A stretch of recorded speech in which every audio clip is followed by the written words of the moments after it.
So, welcome everyone to the coffee talk where Wojciech and I will talk about taking shortcuts in business transformation.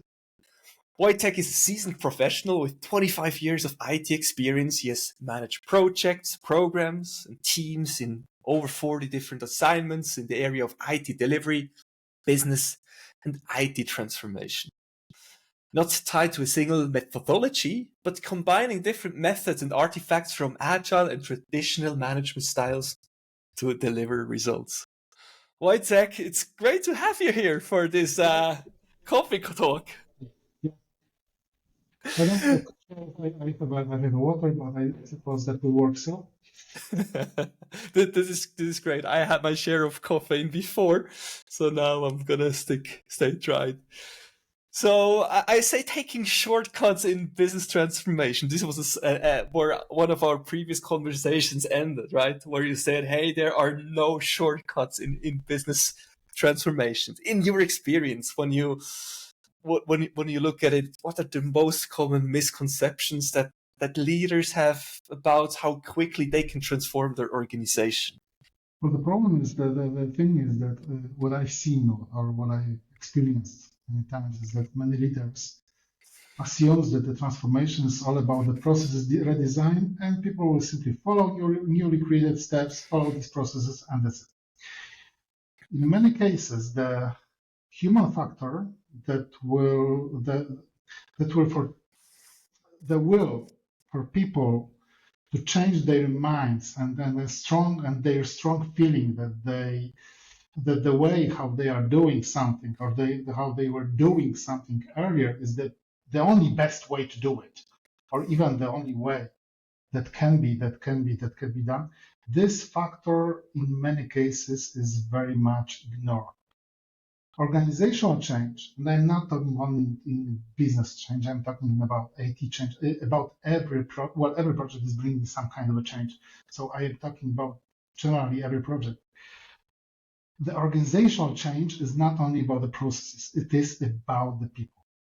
The need for a strong change agent that will be able to successfully lead the people in the new directions and influence them in one of the key factors is one actually of the key factors of the success.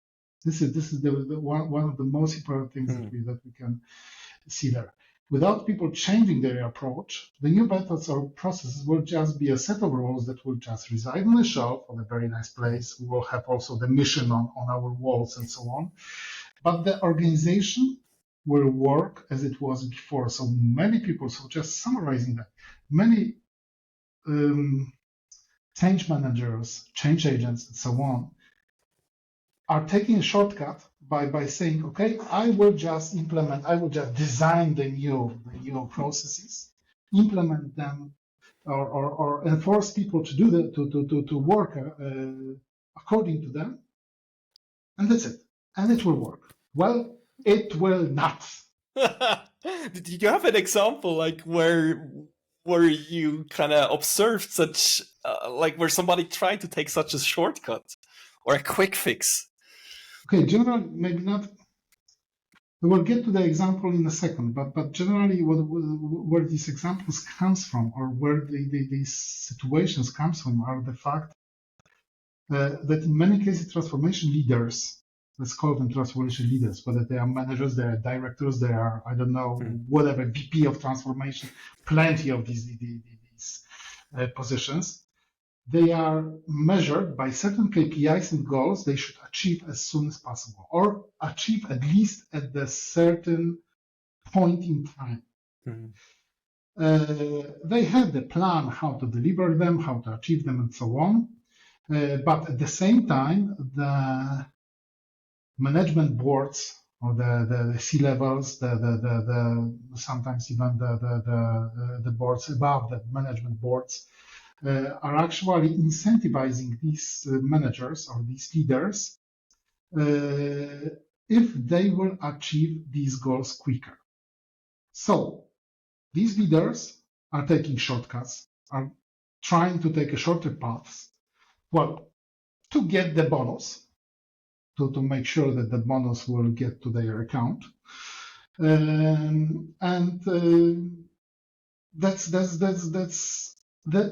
is the situation where in most cases they are trying to come to or they're trying to use shortcuts and so on. And here we are coming back to hard implementation of procedures and routines without close look on the people that will be touched by these changes. Very easy example of such might be the motivation ideas, such as internal events or parties. This is a shortcut. This is a very nice way to increase the motivation, at least if you look from the first side, if you just approach it this in a way. So generally, we have the situation that we see that the team performance are dropping, and we immediately blame their motivation. We assume people will be happier if they will party together and not only work together. We are not going any deeper and trying to understand what was the real reason for the performance drops. And here is the example. We might get to the situation that, for example, this motivation drop, or actually performance drop, not motivation drop, is coming out from the fact that someone's partner just delivered a child, just delivered a baby. And this person was earlier very eager to work over hours, very committed to work as long as it is needed and so on. But now he would rather like to come back earlier and help his spouse with a new family member. And then we are coming with our shortcut. We are saying, okay, I can see that your performance has dropped. I can see that you most likely your motivation is dropping. So that is why we will organize over next weekend the huge party for all the team. And how much he will be happy of the fact that he will need to go to this party. I suppose his motivation will not very much help in such a situation. So again, coming back, we haven't gone deep enough. We haven't understood what happened, what made this situation to happen, and we just assumed. Assuming is going to the shortcut. Going a little bit deeper, trying, taking time to understand what is happening is what we need to do, in my opinion, at least. This is interesting. When listening to you, what I notice is like, I understand why we stick on the surface. I understand why we stick to the processes, to the structures, because this is something like, especially kind of having a technical background as an engineer. There's something that I can draw. This is something that I can design. This is something that I can describe in a wiki page, in a Confluence page. I can make a presentation about it. I can put a label to it. But what is super hard to grasp for most people, at least in my experience, also for me sometimes, it's like human behavior. Why we do what we do. And the second part is also sometimes super scary to ask, right? Super scary to ask, to look under the rug, what is actually there happening, What's the reason of this frustration? What's the reason why people are not motivated, right? And yeah, but generally, if you want try to ask, then you will have at the best situation you will have no knowledge. At the worst situation, you will have a bad knowledge. This is actually something that I am very much promoting with the teams that I am working with. I'm telling them that they can, if they can tell me whatever they want, and they will never be anyhow being responsible for that. I mean, if they will, for example, if I'm asking something, an architect regarding the technical things. I've been an architect, but it's been some time ago, so I also have a technical background, but it's been some time ago, and that is why I'm no longer, I'm trying to base my knowledge on the people that are more knowledgeable right now than me. So I'm telling them that if I'm asking for something, it is okay to say I don't know. Because if somebody will answer, I don't know, then I have the true information that he doesn't know. And if he will try to, figure something out, he will try to think something out, then in most cases, this information will be wrong. The problem is that based on the information, me as a manager, me as a leader, I am taking decisions. If I'm taking decisions based on the wrong information, then out of the definition, the decision will be wrong. So this is, and coming back to what you said, if you will not take enough time to understand what is happening there, you will just stay on the surface. Then, based on the information that you gained on the surface, you will take decisions. Right, it'll come to take the wrong conclusion, right? Yeah, exactly. So taking decisions based on the wrong information is always taking the best. Well, maybe not always. Sometimes you might be lucky, but how much you would like to be lucky in the project? How much you would like to base the project based on how lucky you are? Might be difficult. Might be quite scary. It can be a strategy, right? It can be a strategy. Yeah, I've seen such a strategies. Yeah. Not a great fan of that. I love what you say about this. The saying no was really kind of creating disagreement with people that you work with. Hey, this actually, and also hunting. At least, like when I listen to you, it's like, okay, hey, how can I fish that people actually say and are courageous enough? Like, I don't know. I believe this is like, now you are at the point where we can have real conversations. Yeah, but to especially if you are coming to the new team, to the new project, it's very difficult to encourage people and to make sure that they will actually be fully transparent. So this is something that you need to work with the people a little bit longer. You need to prove that if they will say something, you are, in many cases, what I am doing is starting from the very simple things, very things that if they will say no, or they will say something that will be against my ideas and so on, my thinking, that they will know there will be very low consequences of that. And that way you are building this trust. That way you are building this trust that you will.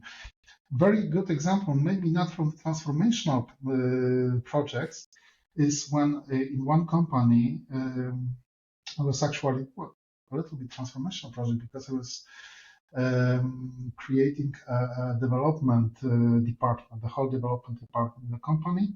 And one of the things that I said that I need to implement there was timesheets. What was that? Timesheets. Where you were putting the time, how much time you spent on different tasks. Now, no programmers, no developers likes it.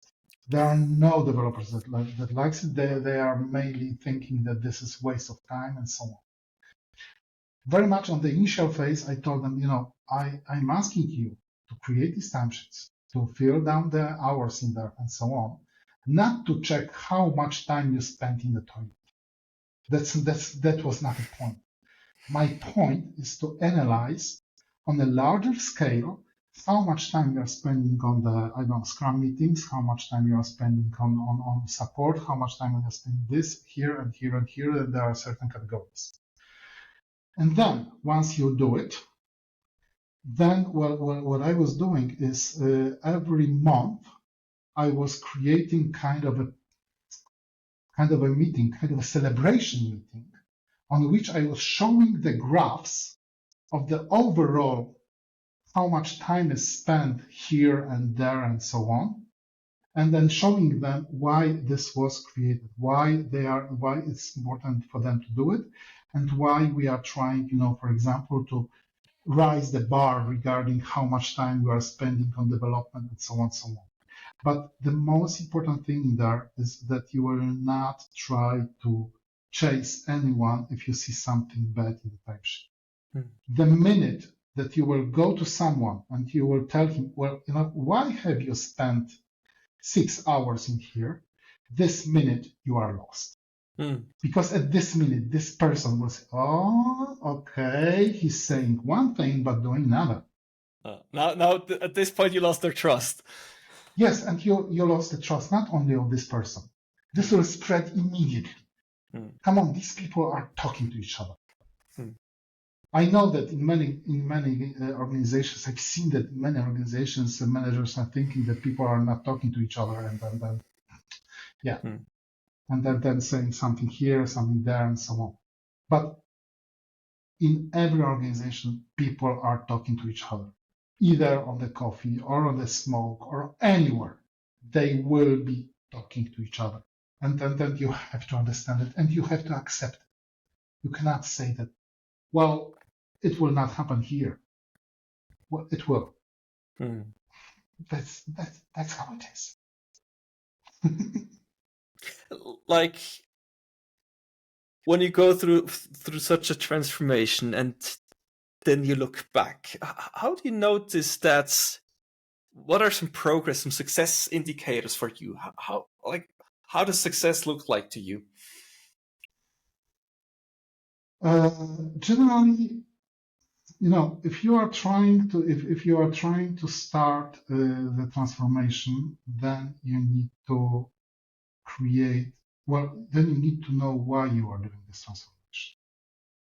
It's not the way that you are doing the transformation just to do the transformation. I can tell you that I had the situation that the client told me, I would like you to lead the fact that my organization will move to be a sustainable agile organization. I said, why? Why do you want to have a sustainable agile organization? Well, the guy on the VP level, right? Because I want to have a sustainable agile organization. So I said, well, the question stays exactly the same. Why? What is the reason for that? Actually, this transformation ended up very quickly because then he, after talking a little bit, and due to the fact that sometimes I'm not completely politically correct, we actually agreed that there is no use to do the sustainable agile organization in that particular situation, in that particular area. They didn't need it. They needed more some kind of a tune-ups of the processes that they were doing, but mainly focused on the delivery process and so on, not necessarily on the agile organization. There was no time to do it. There was no resources to do it, and so on. But again, first thing that you need to know is you need to know why you are doing this certain transformation. And this why cannot be because I would like to do it, or because we would like to be better, or because we are bad right now. No. You need to specify very detailedly what does it mean that you are bad, what will it mean that it will be better, and what will it mean that you have finished. So you need to have KPIs. You need to have completely measurable KPIs. For example, amount of time spent on the development will rise by 10%. Or the amount of, not story points, but amount of stories or amount of epics that are delivered within certain amount of time will be higher by something. Or we will be able to make the releases more often, but again, not more often, but how often. How often right now we are doing the releases, how often we are going to have the releases. In the operations area, when you have when you are fixing the bugs, how many bugs you have, how many bugs are going back, how, I mean, if they are fixed and they are going back and so on. So this is about quality and so on. So all of these things needs to be measured, needs to be very much planned on how they are how how they can be achieved. What does it mean that we have achieved? Because there are also many cases that people are saying we would like to be more agile. How can we measure whether our organization is more or less agile? What does if we are more or less agile? But even more important here is what value it brings to clients. Does not matter if they are internal or external. What value does it bring to clients that we are more or less agile? Honestly, they don't care if we are agile or not, if we did it in agile or not. They care if we delivered. They care quality. They care all this triangle that is coming from the old bad methodologies like Prince or PMI or some of this. Nobody likes them right now. Everybody thinks that they are bad and so on. It's not true, but that's another topic. But again, that's the thing. Interesting. Like this kind of tangible, kind of also explaining what it means, right? What does it look like? What is different? What is this shift that we try to achieve from where to where are we heading? Maybe just kind of as slowly we're coming to an end of our conversation. Like if I would be leading organizational transformation, and what are 3 things that you would suggest me doing? Like regardless of the goal, regardless of the context, what are some 3 things where you'd say, hey, that's a good starting point for you? So basically, they are very much based on what I said before. But okay, the first one is understanding understanding what is happening right now. But not only the way it's bad or it's good, but most of all, why it is bad or why it is good. This question why is actually, I'm repeating it very many times. But this question why is actually allowing you to get a little bit deeper. Then the second thing is to really understand where we want to go. And here again, why we want to go there, how can we determine that we are there, and how can we determine if we are getting there? So goals will be measuring on the road and milestones that we are achieving. So that's not the way that we are just saying, okay, we are here, we want to be there. No. How can we measure that we are going with the right path? So these, by the way, can be used very good the celebration points. So it's important, especially if you are leading a team, a transformation team, or if you are doing the transformation, then you are working with people. So it is important to celebrate what we were able to do so far, what we did so far. This will for sure help a lot of maintaining this strong motivation, which naturally drops over time. And we have to understand that it is happening. So no matter if we are motivated, if we believe that everybody needs to be motivated, if everybody needs to be happy about this, no, it will not be like this.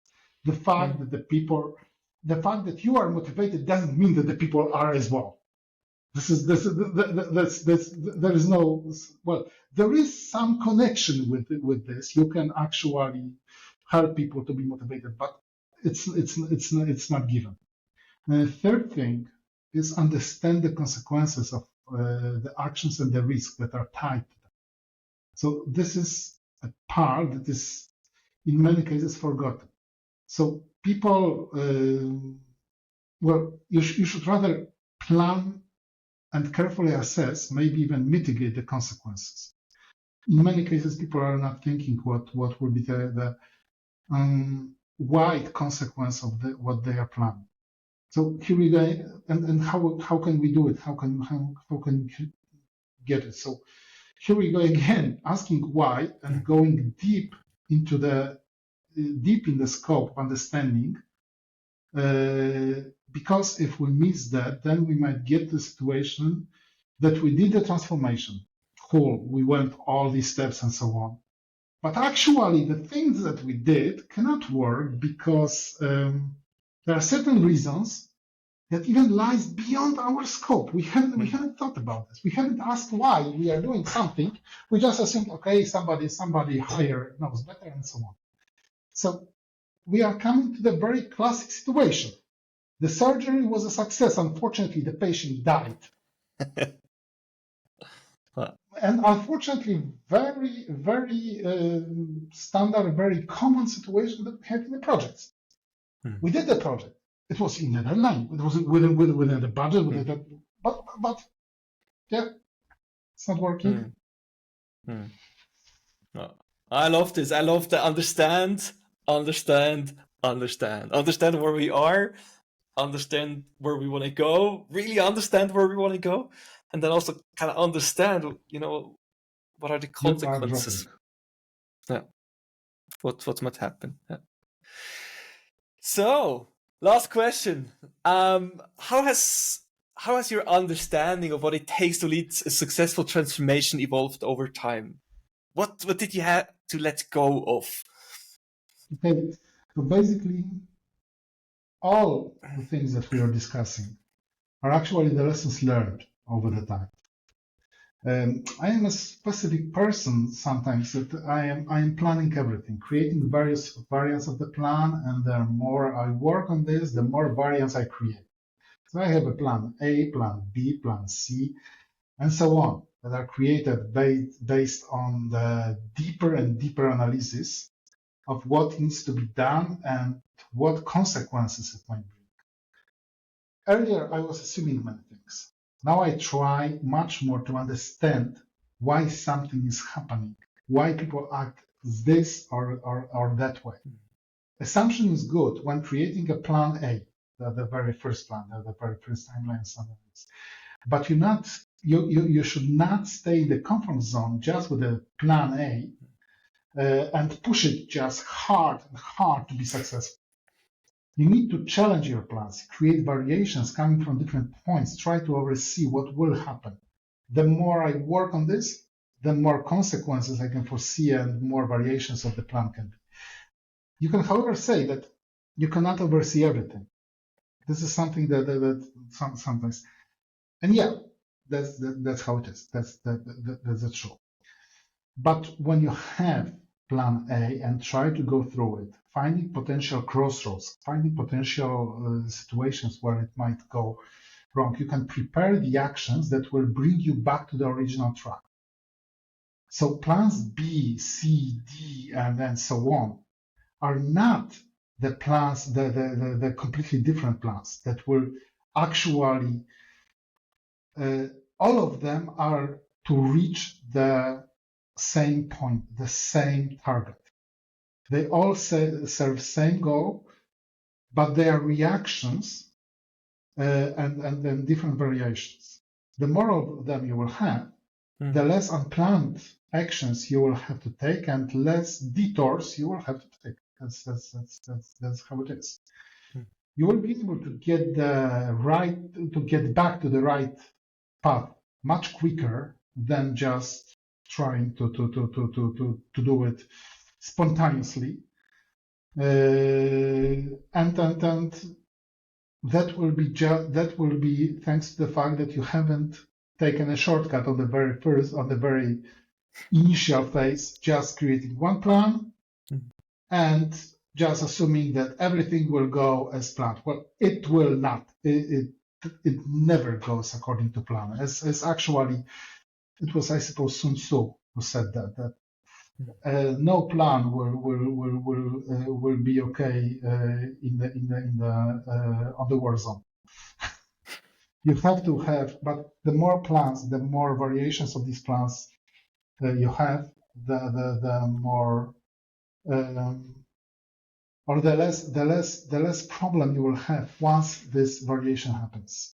Of course, you will not foresee everything, but the more you will foresee, the more you will be able to it will be easier for you to create different variations even on the fly. Beautiful. So really making assumption, but then also letting go of the assumptions, testing the assumptions, understanding, going deeper. Yeah, So and there's that's no not a shortcut. shortcut. There Yeah, is no that's short. not It's not a shortcut. If you will go just by the assumption, then you will fail. Mm. I failed several times. Please believe me. we all do. Thank you so much, Wojciech, for this coffee talk that we had together. It was super interesting, just kind of understanding that, there are no shortcuts. And I look forward to our next conversation. Thank you Thanks so a lot. much. This is great. Thank you very much.